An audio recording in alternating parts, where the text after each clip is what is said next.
Hey gang, it's been forever since we talked about the 80s cruise. It's still on. It's set for March 6th through 12th, 2022 on the Royal Caribbean Mariner of the Seas, sailing from Port Canaveral to Nassau, St. Thomas, and St. Martin. The bands. It's all about the bands. For 2022, The Human League, 38 Special, Berlin to Carlisle, Morris Day and the Time, ABC, Dire Straits Legacy, Modern English, I'm Running Out of Breath, Jack Russell's Great White, John Cafferty and the Beaver Brown Band, A Flock of Seagulls, The Alarm, The Sugar Hill Gang, John Parr, and Johnny Hates Jazz. Also performing, I'm seriously running out of breath. These lists, they can't get any longer. Jesse's Girl, the ultimate 80s trivia band from New York City, and Strangelove, a Depeche Mode tribute band. And of course, the party band, Trial by Fire. Still not enough? How about the original MTV VJs, Mark Goodman, Alan Hunter, and Nina Blackwood, along with Sirius XM First Wave DJ Larry the Duck. Oh, and also me and Brad will be there doing live podcasts and hosting all your trivia sessions. You can get $200 in cabin credit if you use the promo code STUCK when booking. You must be a first-time guest on the cruise to use this promo code, and you must use it when you book. Come with us and have a great time.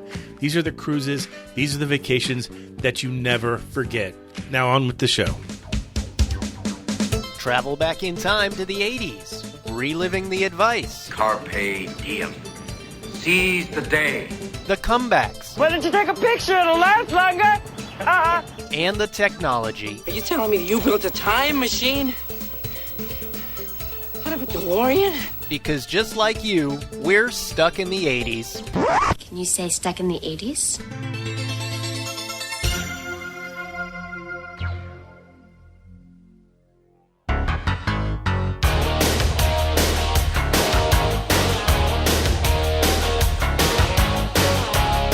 Hey, welcome to Stuck in the 80s. It's your host, Steve Spears. And Brad in LA.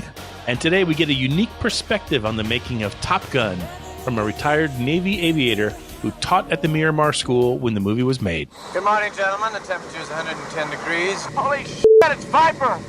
Viper's up here. Great! Stuck in the 80s is now listener supported via Patreon. Join us for VIP Zoom happy hours and more when you join at patreon.com/stuckintheeighties-podcast.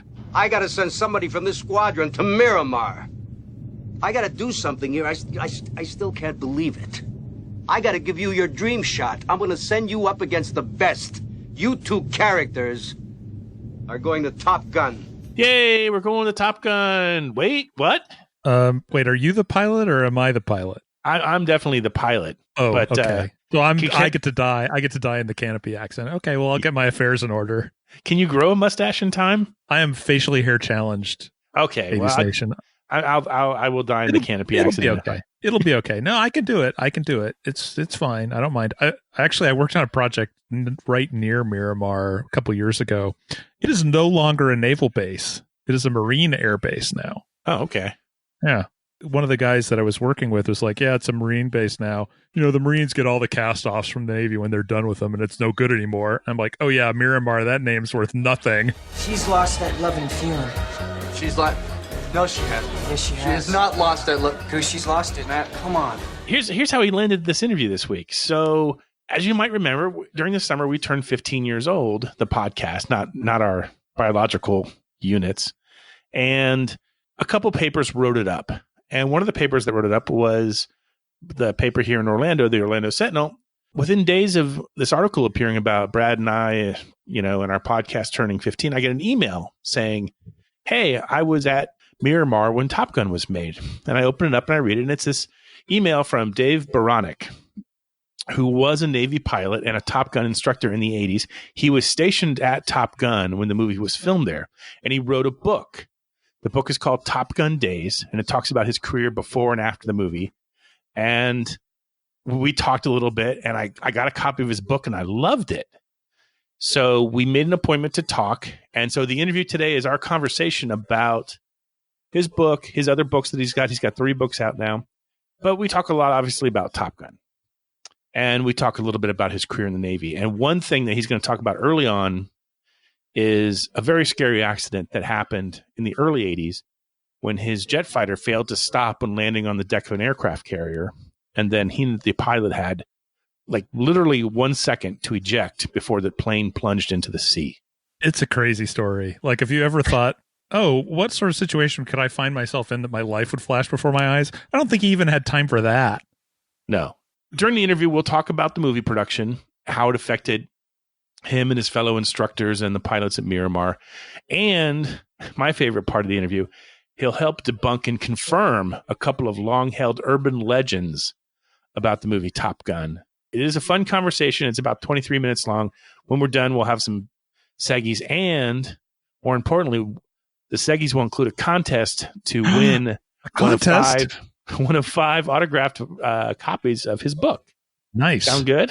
I'm 100% all in, even if I'm not eligible. Do you feel the need to podcast? Every week, my friend, except last week when my mouth was full of dentist's hands. God, it's a story for another episode. But in the meantime, sit back and enjoy this conversation with retired Navy pilot and Top Gun instructor, Dave Baranek.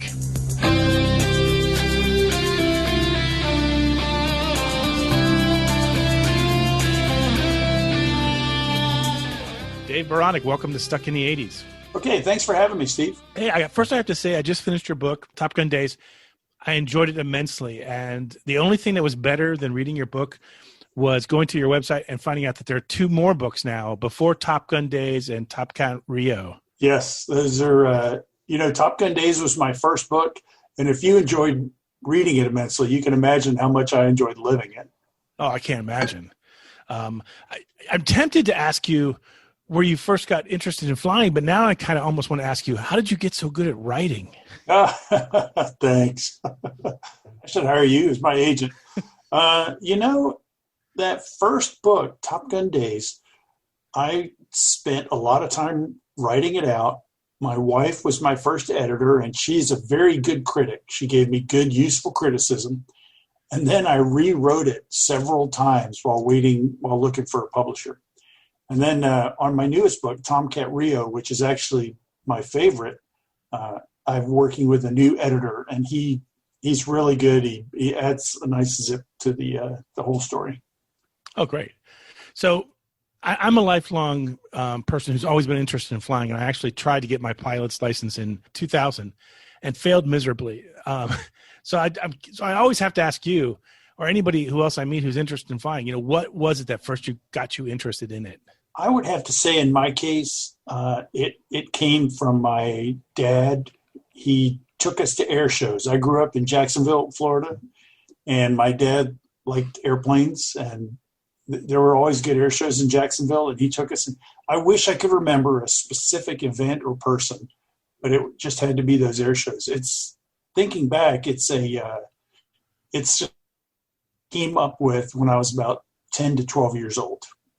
For my generation, movies like The Final Countdown and Top Gun and maybe even Officer and Gentleman kind of gave people my age like the first bug of dreaming of flying jets. I'm curious, did movies or Hollywood have an influence on you as well? Was that sort of kind of what nudged you in the direction of the Navy? No, I'll tell you what. I was born in 1958, so when I came up with this, it was about 1969 or 70, something like that. And there were no aviation movies. I mean, I remember my dad taking us to see the Blue Max with George Papard. And I thought it was pretty boring because I didn't like biplanes. I mean, I'm a jet guy.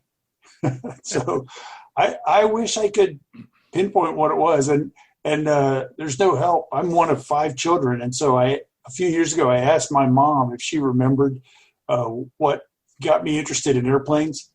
And she goes, Dave, I don't remember that. And because now she's concerned with the grandchildren, not my kids. I don't, but one of my brothers has grandchildren for her. So that inspiration is lost to history. My dad took me to see Midway. I remember it might've been the first movie he ever took me to see. And all it convinced me was that under no circumstances was I ever going to join the Navy. Have you seen the new Midway, the recent one that came out, I guess, last year? I did. Yeah. I liked it. Pretty spectacular. Yeah. I think the movie's actually longer than the battle was, though. I'll tell you what, I am not a big history buff, even though I was in the military and I was an F-14 Rio. I'm not a history buff, but I read a great book about the Battle of Midway, and it's just amazing how that, that changed the course of the war. So, yeah. Oh, I'm sure. Yeah. That's why it resonates. That's why you see it being remade some, 40 or 50 years later. Yep. So your first book, Top Gun Days, chronicles your start in the Navy and the beginning of your flying career. And it also reveals one pretty scary moment you had one afternoon when you were trying to land on the Constellation. You had to eject when your plane wasn't able to stop on the deck. I mean, I'd love to hear, how often does that memory still pop up on a daily basis? Oh, that's a good question because for years after it happened, I realized that I was thinking about this every day. I would think about it at least once a day. And then after a few years, I realized, I didn't think about it for a few days. So I guess it's, faded a little bit with age. It happened in 1981. And that's part of the reason I'm on your show, Stuck in the 80s, because we'll get to the big thing. But that happened in 1981. And in the 80s is when I did most of my best flying. So, and that was a training or checkout cruise, right? No, that was an operational deployment. We were, even though there's, no combat going on all the time. I mean, there has been recently, but the Navy was doing operational deployments of 7.5 months ever since the end of World War II. And so when this happened, we were on the USS Constellation in the middle of the Indian Ocean, and we were out there to exercise with allies, to reassure allies, to keep peace in the sea lanes by showing American interest, and also to let Iran know that, we're here. So there was no combat in 1981-82, but we were out there on a deployment. I think what's so interesting when you tell that story in the book, you take what is a very, I don't know if it's a scientific process or a mathematical process of what it takes to fire a jet off a catapult, and what it takes to arrest a jet when it lands back on the deck, and it boils down to the plane's weight. And that's what was off when the plane landed. Yes, it was off by a huge factor. I mean, there's some slop in the system, and although not really very much, they tell us, look, try to get your weight to within 100 pounds. 100 pounds in an airplane that when it lands, it weighed 51,800 pounds. Yeah. So that's a very small percentage. But the day we landed, the guy who was supposed to set that arresting cable was a trainee. He was not qualified. And his supervisor just lost track of events and was doing maintenance. And before anybody knew it, our planes were coming in. There were some backup systems. They failed. So a lot of things fell into place to set us up for that ejection. I mean, you ejected within a couple of seconds of that plane hitting the water. Oh, we ejected. The plane landed on the flight deck and caught the cable. And immediately the pilot and I knew something was wrong. And I was a pretty new guy, but I could tell. And what was wrong was as soon as we caught the cable, there's all these valves and stuff are supposed to gradually slow you down. But we were so much heavier than the way the valves were set for that they just blew up. The machinery just failed, and really it did blow up. Luckily, nobody was hurt. Then the cable just let go. So we got slowed down a little bit. Then we went rolling down the flight deck, and we had about 1 second to make our decision to pull the handle. So I was thinking about this, and I enjoyed writing it in the book because I could write all these thoughts and everything. And I was thinking, and so Steve, have you ever been in a car accident? A couple, yeah, sure. Okay, so did your brain go into a time distortion? Oh, yeah, it's crazy. Yes. So that happened to me during the ejection. I was thinking of a whole bunch of things, and one of my thoughts was, if I pull this handle, there's no going back. And, if we'd had more than a second, I would have quickly realized, yes, we have to eject. But we really had a second to make that decision. And so I was very fortunate that my pilot made the decision, and he said, eject, eject. And as soon as he said that first E, I pulled the handle. And then, so we came out of the plane just as it went over the end of the flight deck. And then I splashed into the water right next to the airplane. Wow. Yeah, it's a great story. I mean, it just you could make a movie about that. I was so caught up in it. I was telling my fiance, like, you won't believe what just happened in this book. She loved the stories that I told about it so much that I have to. When I leave her in a couple of weeks, I leave. She asked me to leave the book behind because she wants to read it next. You're leaving your fiance? Well, she lives in New York and I live in Florida. Oh, just temporary. Okay. Because I was saying, wait a minute, we're going to have to change this interview and I'm going to ask you questions. Yeah.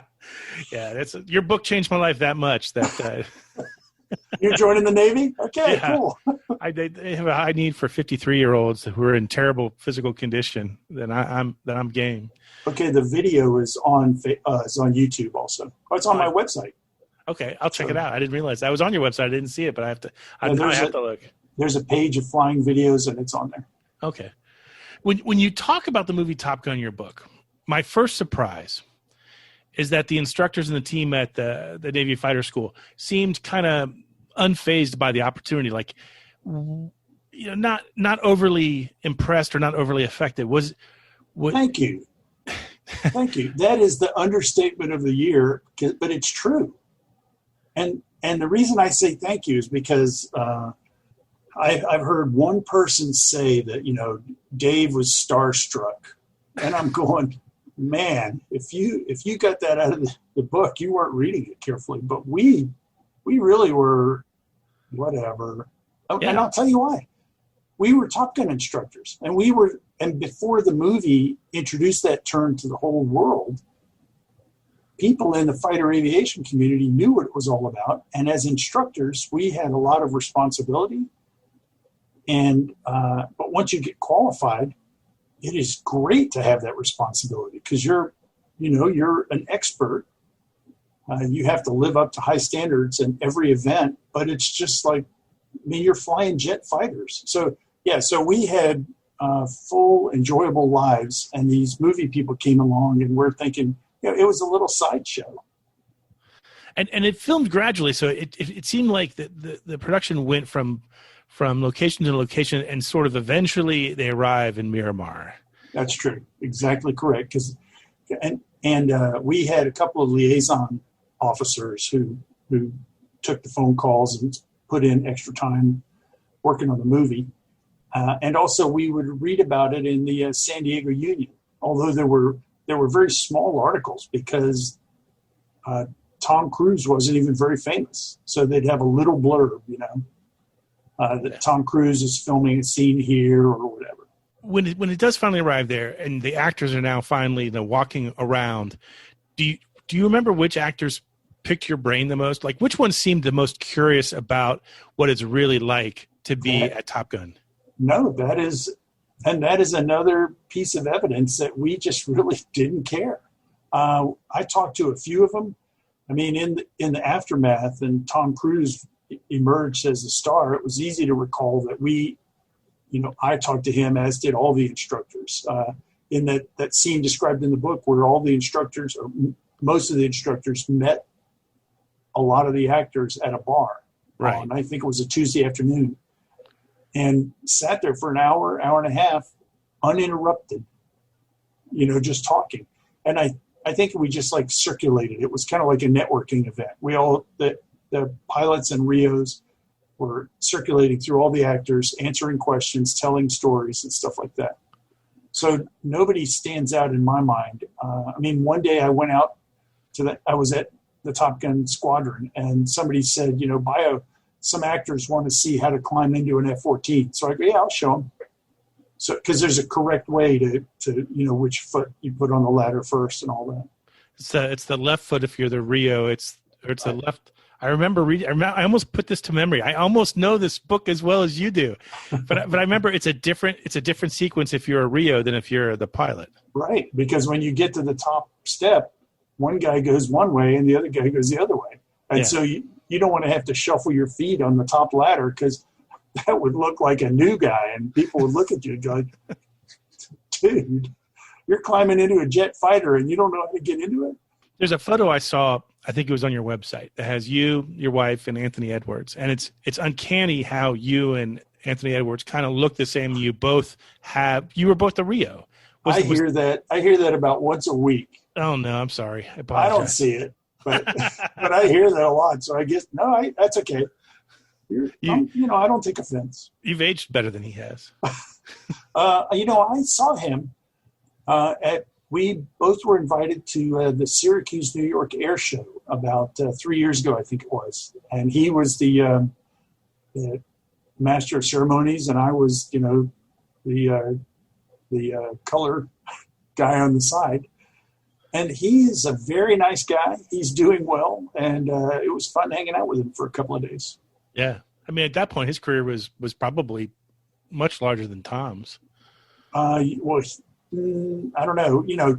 Tom Cruise has had this fantastic movie career, but Anthony Edwards starred in ER for many years. Yeah. So I'll take either career. Now, there's a lot of urban legends that surround the movie, and I want to see how many of them we can debunk. Okay. Both Anthony Edwards and Val Kilmer claim to be the only actor who didn't vomit while in a jet. Who's telling the truth? Oh, now, I don't know how big your audience is, and I don't want to get in trouble with Val Kilmer, but my recollection was he did not go for a flight. Oh, wow. Okay. Well, then that would mean, yeah. So he did not vomit in a jet. Yeah. On the other hand, Anthony Edwards, is widely known as the guy who did not get sick. Okay. Well, that's been confirmed. That's interesting. Now, this one I just read about today, and it kind of baffles me. Rick Rozovic, in the DVD commentary, said he was kicked off one of the aircraft carriers because he smarted off to an officer. He had gone to sleep in a bunk that he didn't like, and he moved, and an officer kind of kicked him out, and Rozovic gave him some back talk, and apparently the captain ordered him thrown off the ship for disrespect. Would that really happen to you if you smarted off to an officer on a carrier, even as a guest? That to me, that seems unlikely, but certainly possible. So I'm 50-50 on that. I don't know. Yeah. You certainly end up in Captain's Mast, which is something I've only learned after watching the PBS series Carrier. So. Yeah. But wait till you read my new book, Tomcat Rio. It talks about Captain's Mast when I was the captain, which is I was not the rank of a captain, but as the skipper of a squadron, I conducted Captain's Mast. Oh God, I can't wait to read that. There's also an urban legend that at Miramar, once the movie came out, anyone at the school would have to pay a fine for quoting any lines from the movie. Is that true? Yes. And that happened after I left because we filmed the movie in 1985, and I was a Top Gun instructor. It came out in 1986, and everybody was, kind of amused by all of it. And then I left Top Gun in February 1987. So there was no $5 fine at that time. But, I've heard that so many places. And in fact, another Top Gun instructor who recently wrote a book, Guy Snodgrass, he justifies it as saying this is serious business and Top Gun is a serious school, which is true. And they don't want people turning it into a punchline or making light of it. And that's the way we felt. I mean, I have a good time with my Top Gun experience and stuff like that, but hopefully you got this in the book. We were very serious about our work and what we did. Now, here's the question. I'm sure you get asked this all the time, but I've got to know, because this is probably going to be the only time I ever get to talk to a former Top Gun instructor, especially one who was there at the making of the movie and who knows the movie so well.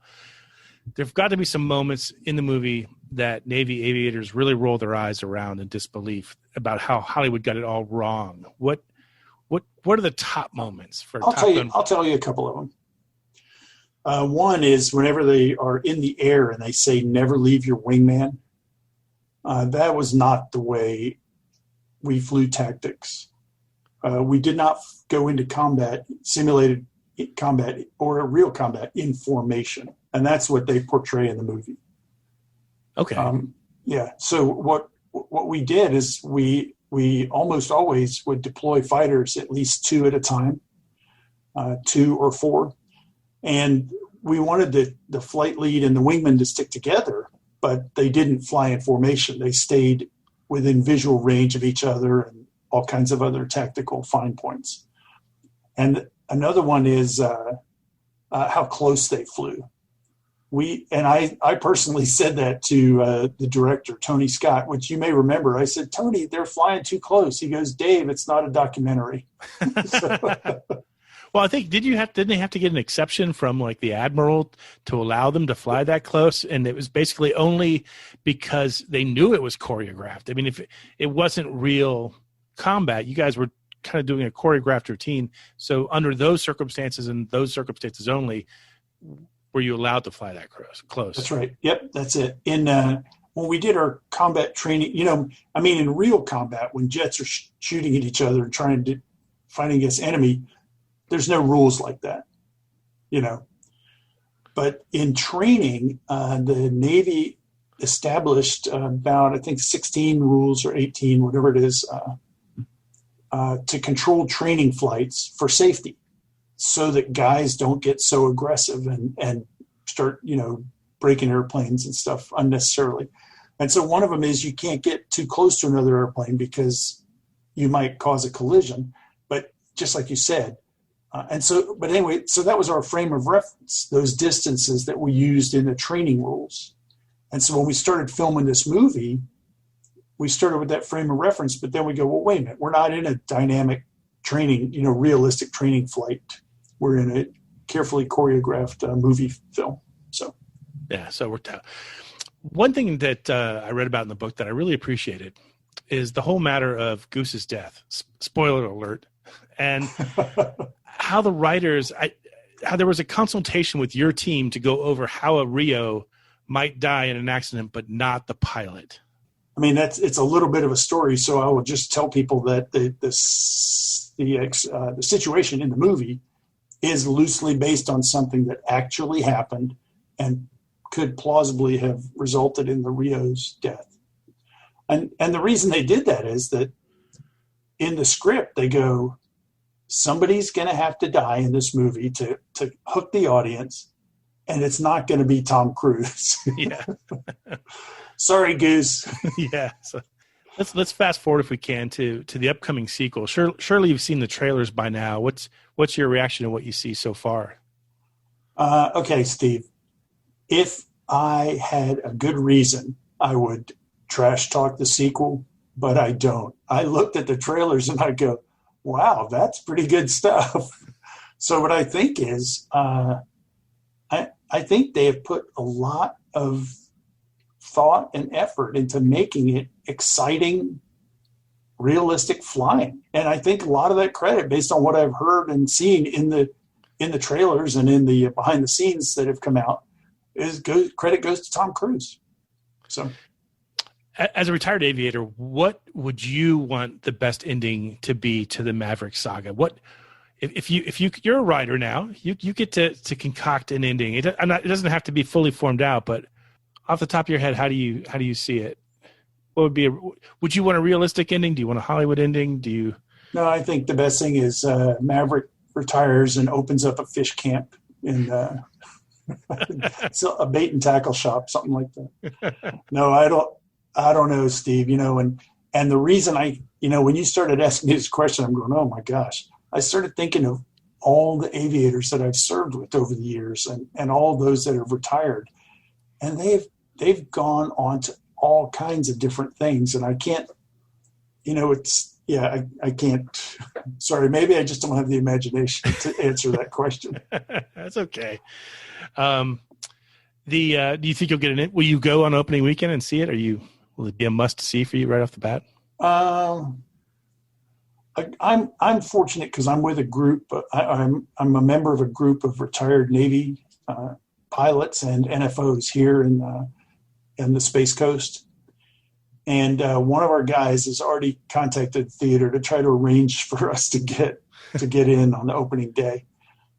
I will not get an official invitation because, and that doesn't bother me because I'm retired, and they're going to be busy taking care of the guys that are actually flying today, and flew in the movie. Those are the guys who should be in the spotlight for this one. But yeah, I want to go see it. Yes, I want to go see it.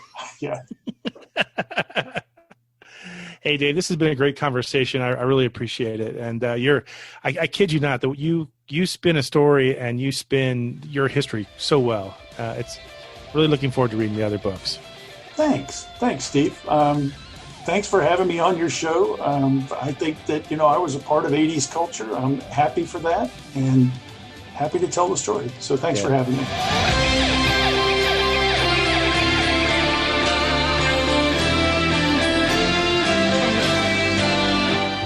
Hey, there we go. That's our interview with Dave Baranek. By the way, in case you're wondering, his call sign is Bio. And I never quite, it took me a couple seconds to put it together. Why his call sign is Bio. Baranek, his last name, sounds like bionic. And so the short version of that is Bio. Yeah, time frame fits. Yeah. So while you, gentle listeners, were listening to that interview, Steve and I did this thing that we call research. And we researched the location of Top Gun School after it left Miramar. It is now, are you ready for this, Steve? Please tell me. It is now at Naval Air Station Fallon in western Nevada. It moved there in 1996. I'm not quite sure why there are naval stations in landlocked states, but hey, you got to have someplace to fly those planes. Nevada's a pretty good spot. No, it's a perfect spot because I imagine there's not a lot of towns around there. So I'm guessing you got a lot of space to fly without endangering people. Yeah, it's a good spot for it because there's a lot of nothing out there. A lot of creosote bush. There used to be a Coast Guard station or a Navy station in Orlando, which is landlocked for the most part. And they closed it, I don't know, 30 years ago and turned it into like this master planned community called Baldwin Park, which you've been there because you visited me in Orlando. So that whole area that I lived in used to be a military base. Huh. Interesting. When I listened to that interview again, I really enjoyed it. Even listening to it the second time was as much fun as doing it. I'm still impressed and intrigued by the idea that how people on the base and the instructors weren't really all that fazed by the movie crew. I mean, their job in their minds, and rightfully so, 100 times more important than making a movie. Yeah. Oh, you take pictures? 24 pictures per second? That's almost as many bullets as I shoot in a second. While flying in this rocket that's kept in the air by a computer and this weird thing called lift and drag. Okay, yeah, you make your little movie. That's cool. Yeah, I was like, oh, that is so great. I love that part. Yeah. I was also happy to hear, and I didn't know it before I talked to him, that he had two other books. I'll be reading those next. They are Before Top Gun Days, The Making of a Jet Fighter Instructor. I think the brand new book is called Tomcat Rio, a Top Gun instructor on the F-14 Tomcat and the heroic naval aviators who flew it. Can't believe you promised your copy of that book to your fiance. What am I, chopped liver? You can have it after that. Okay. So, she better not be drawing little hearts over all the eyes and stuff. That's all I'm saying. Yeah. If you want to read more about Dave and see some of the unpublished photos that he did not include in the book and some of the videos that he has available, he has his own website. It's www.topgunbio.com. Nice. Top Gun Maverick, the sequel to Top Gun, now tentatively set for a July 2nd, 2021 release in theaters. It's obviously been pushed back a number of times due to the pandemic. I have to say, I had the exact same reaction I was so pleased at his reaction to the trailer because I went into that trailer. Maybe we've talked about this. I'm like, really? Are we really doing this? And I pull up the trailer and I'm like, huh, holy shit. This looks great. Where can I get a ticket? Good for you, whoever cut that trailer. Good for you. I'm in. They're not going to do it half-ass. I mean, when you have this name to Hollywood never just checks, just checks the box and throws it at the wall. That never happened. I mean, not with all. Not when you bring. No.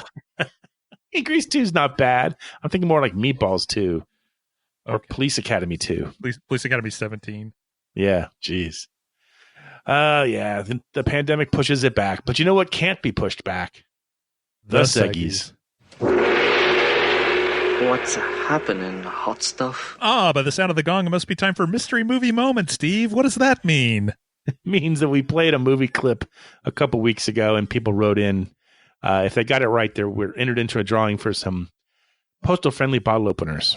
Oh, what luck.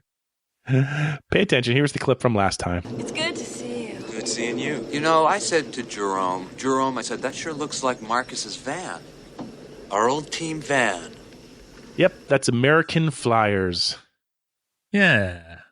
It's a good movie. One of Kevin Costner's first. Not his very first, because that would have probably been Silverado, right? Yes, you'll notice I used this in the Silverado show. Yeah. Great show. Anyways, who are some of the winners? Winners this week include Brock in North Dakota, Joseph Perdue, DJ in Clinton, Lisa Barrett, Kevin Serving Wench, Lou, Sweet Lou Greeley, Mike from the Sloats, and Todd in Minnesota, who writes, American Flyers. I see it's available to rent on multiple streaming platforms for $2.99, but I had to laugh at Roku's description of it. A dropout, David Grant, and his doctor brother, Kevin Costner, prove something in a 3-day Rocky Mountain bicycle race. Prove something. They prove something. They can ride bikes. They prove that it is legal to run across the line carrying your bike. Is that true? I have no idea, but in the movie it's true. I know it happens in the movie, but I mean, you'd think. I think it's okay. You just have to get across with the bike. I don't know. I'll look into that on my other podcast, Bike Racing Today. You'd think that the Roku would have mentioned that the Virgin Connie Swale gets her groove on in this one too. Is she shows up. Oh, that's right. At a McDonald's. Actually, that movie meant a lot to me as a very young man. Oh, Becky, they're playing our song. Yeah.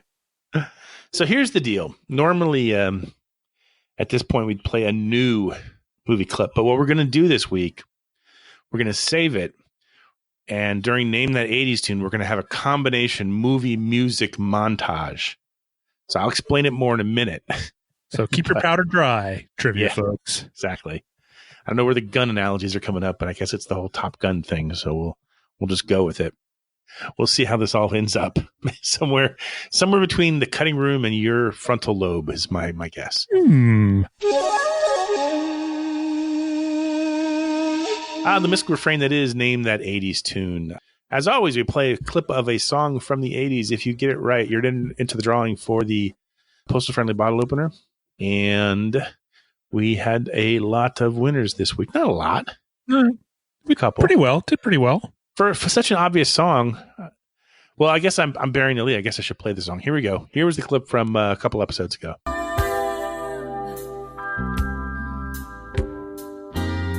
That's You Give Good Love by Whitney Houston.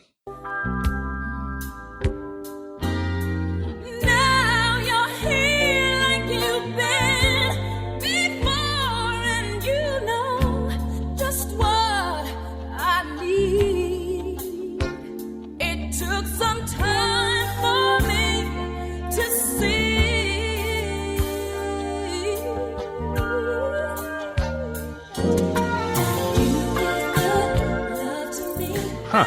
Yeah. You'd think we'd have about 30 winners. Yeah. Well, I tried to pick not an obvious chunk of the song, but I was looking at the charts for the week I was pulling the song from, and I'm like, Whitney Houston, we never do much Whitney Houston stuff around here. And is she underappreciated? I don't know. She certainly isn't part of the conversation since the death is tragic.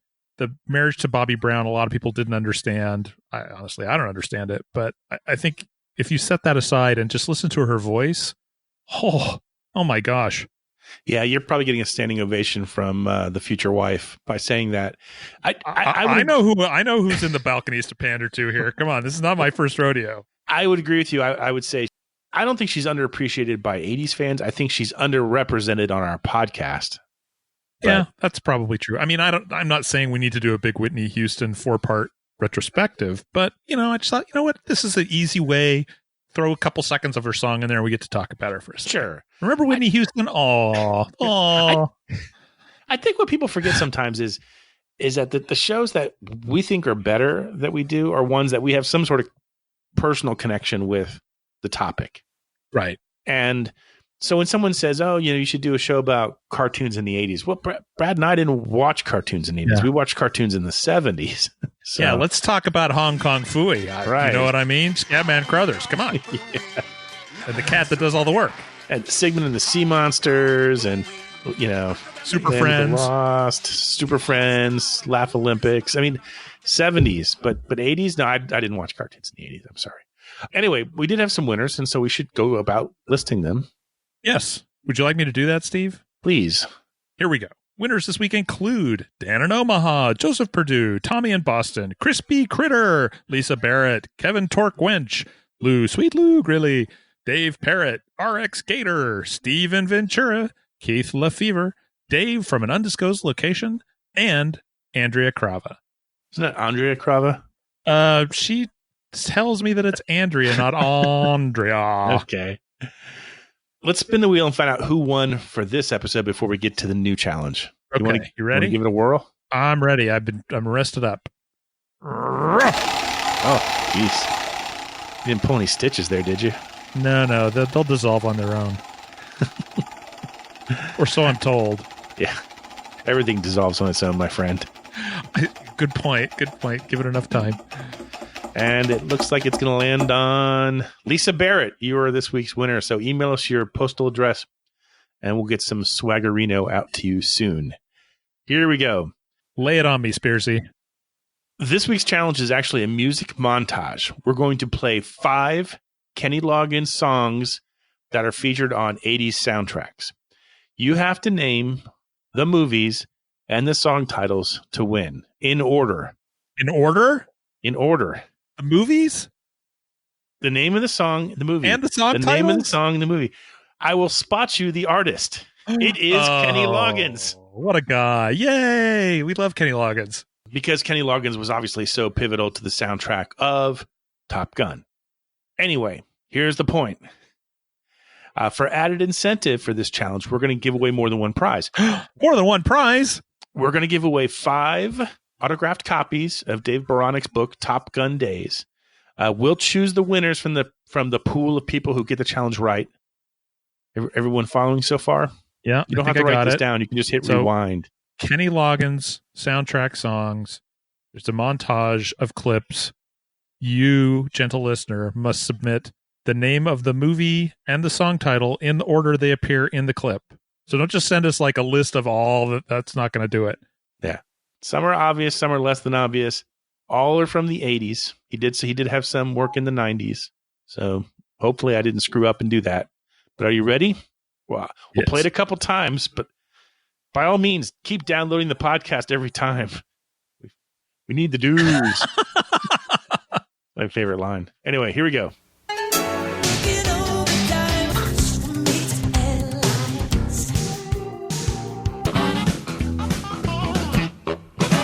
Did you get it?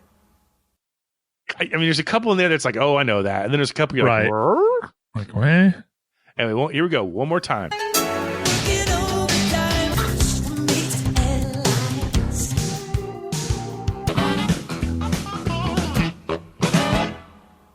Okay, there you go. 5 Kenny Loggins songs from 80s soundtracks. If you play it backwards, it'll tell you Steve Spears' Yahoo password. I don't even know my Yahoo password. It's one of those things. I have to change it every time I access it. It's sad. I've become my mom. Anyway, if you know them, email us at podcast@sit80s.com and tune in a couple of weeks. We'll find out who are getting the autographed copies of Top Gun Days. It's a book I really enjoy. I think you will too. We'll be right back after this commercial break. Den Mother, this is X-Ray Tango 127. We're at Angels 11, bearing 090, over. Nice going, Mustang. Maneuvers completed. Relax and have one on me. Roger, Den Mother.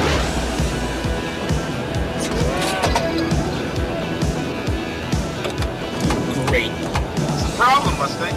No problem. Trouble with your refreshment system? Negative.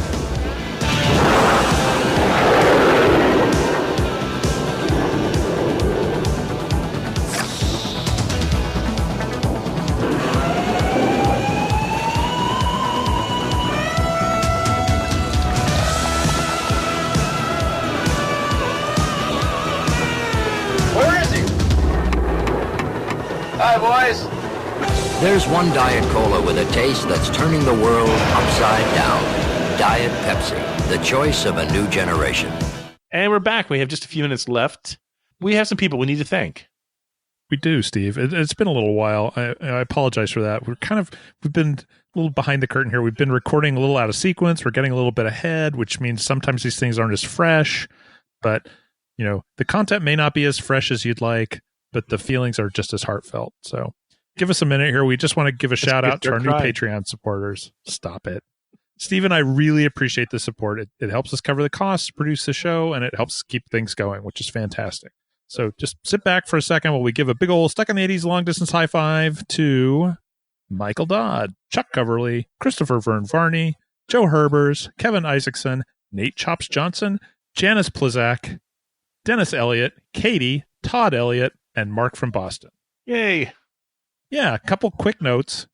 The Katie on this list is not my long-suffering wife, but another person of the same name. And we do not have any word yet at this time as to whether Dennis Elliott and Todd Elliott are in fact related. Regardless, thank you to all of you. It really does mean the world to us. Yes. And we really do enjoy having our monthly happy hours on Zoom. It's always a good chance to, Brad usually does an interactive trivia quiz. And I guess I better get going on that. We talk about other stuff. We answer questions. We share stories. Everyone marvels at how long my hair is getting. It's a good time. It's pretty crazy long. Sometimes I show people like little trinkets around the lair. Like, oh, here's that thing from Rick Ocasek. So, oh yeah, his last doodle. So, anyway, please check out Dave Baranek's book. If you don't get a copy, it's definitely worth buying. It's a fun read, especially if you love the movie. We'll be back next week, but until then, Brad and I remain here, hopelessly stuck in the 80s.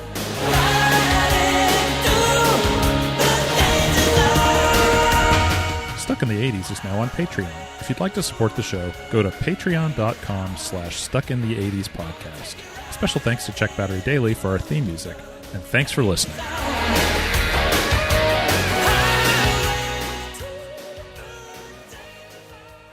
What were you doing there? Communicating. Keeping up foreign relations. I was, giving him the bird. The finger. Yes, I know the finger, Goose. I'm sorry, I hate it when it does that.